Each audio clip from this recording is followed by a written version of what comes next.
Dominique Leroy, bonjour. Bonjour.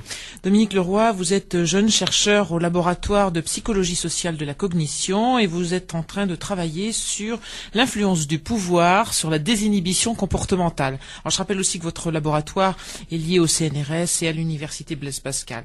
Alors, on est actuellement en période électorale.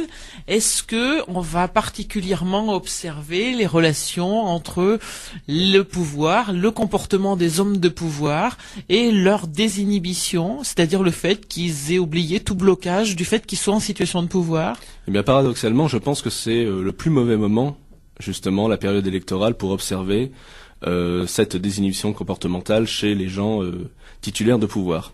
Je rappelle rapidement la définition de pouvoir social, qui est l'aptitude d'un individu d'accorder des récompenses ou d'administrer des sanctions à autrui. Oui. Et donc le principe d'élection, c'est là, on va dire, où les choses s'inversent, où c'est l'électeur qui administre les sanctions ou qui accorde la récompense en élisant l'individu. Donc il faut qu'on en profite parce que ça va pas durer. Par exemple, donc il y a une inversion des rôles. Oui. En démocratie parfaite, le lien serait direct entre comment dire, l'électeur et son représentant. Faut pas oublier qu'il y a un tiers, c'est-à-dire les médias de masse, qui aussi jouent beaucoup de cette comment dire, de cette fonction qu'ils ont, voilà, justement dans la mise en valeur ou non des gens de pouvoir. Tout en sachant que eux-mêmes peuvent être, en cas de mauvais soutien ou de mauvaises questions posées, en faisant preuve de désinhibition à l'égard des hommes politiques, il peut y avoir un retour de boomerang. Ce qui peut expliquer certains comportements, mais il y a quand même peut-être un équilibre de la terreur, on va dire, entre les entre les grands médias et les hommes politiques. Mais pour en revenir justement à la désinhibition, non, nous observons l'inverse généralement, c'est-à-dire que tous les mots sont pesés, que aucun dérapage sont apparents, ou alors ce sont des rapages volontaires qui sont préparés par les équipes de campagne. C'est-à-dire que les comportements peuvent être aussi fabriqués. Oui, bien entendu. Oui. Et on le voit par exemple avec tous les phénomènes de petites phrases que l'on pensait spontanées dans les débats classiques de 74 et 81, et que maintenant, en lisant les biographies des hommes politiques, on sait qu'il y avait toute une équipe derrière, que le monopole du cœur ou ces choses-là étaient des choses très très préparées, à la ligne près, oui, et que placées au bon moment. Il n'y avait aucune spontanéité dans ces comportements. Donc en période électorale, l'homme ou la femme politique est sous contrôle. Est totalement inhibé, c'est-à-dire il marche sur des œufs. Oui. Et il sait que chaque faux pas peut être fatal et qu'il peut être sanctionné, et que donc là, c'est le phénomène inverse que l'on risque d'observer. Alors un exemple très concret, la célèbre claque de Bayrou au gamin qui lui faisait les poches. Ça, c'est de la spontanéité, c'est de la désinhibition ou c'était fabriqué? Je pense que le contexte y est prêté, oui, qu'il n'a pas engagé quelqu'un pour venir lui fouiller la poche, mais que le geste était calculé. On était dans une époque où on parlait beaucoup d'éducation, de déresponsabilisation des parents, d'insécurité, et que donc la gifle était évidemment, je pense, selon moi, quelque chose qu'un homme politique s'est dit c'est très très bon médiatiquement. Et j'écoutais récemment, je crois, Jean-François Kahn discuter dans une émission de radio, expliquant que ça a dû lui faire gagner 2 ou 3 points la dernière semaine. Oui, donc dans un contexte quand même extrêmement réfléchi.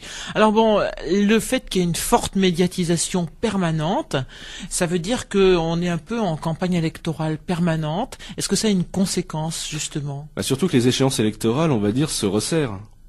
Et que il est vrai que donc beaucoup d'élections, mais également que les élections se resserrant et le quinquennat faisant que la présidentielle et législative étant maintenant très liés, très proches. Oui, très proches. Le risque de perdre pour 5 ans, de tout perdre pour 5 ans est tellement fort que l'on peut se retrouver dans des états évidemment d'inhibition on va dire au niveau macro-politique que l'on peut observer justement dans ces... Donc on peut regretter peut-être, sans doute même le manque de spontanéité désormais. On parle beaucoup de langue de bois. Oui. On parle depuis quand même pas mal de temps. On observe que ça devient c'est impossible de faire parler un homme politique ou alors il dérape volontairement. Oui, l'histoire de la claque. Par exemple, ou, Oui. ou d'autres, mais Oui. tout est volontaire, mais quand on pose une question, c'est beaucoup trop risqué de prendre par exemple une mesure impopulaire, c'est trop risqué de comment dire, de ne pas flatter un peu tout le monde dans le sens du poil. Alors, est-ce que ça a des conséquences graves aussi en termes politiques? Est-ce que, par exemple, le fait qu'on n'aborde pas franchement des réformes indispensables et nécessaires et qu'on lâche facilement ou qu'on reporte, c'est lié à ça aussi? Ça peut être donc là, je pense que la réponse incombe peut-être plus à un politologue qu'un Oui, bien sûr. psychologue. Mais ça peut avoir un début d'explication sur le fait que maintenant toute mesure impopulaire ou toute réforme semble difficile à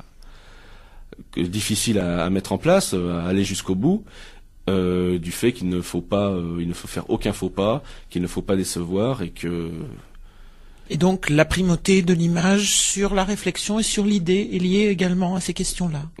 ça, de l'image, oui, peut-être. L'image joue aussi au fait d'une société très très médiatique et très centrée sur l'image plus que sur le fond. Oui. Alors, on va pas non plus enlever ce phénomène-là, mais pourquoi pas. Dominique Leroy, merci pour cet éclairage extrêmement intéressant sur pouvoir et désinhibition comportementale.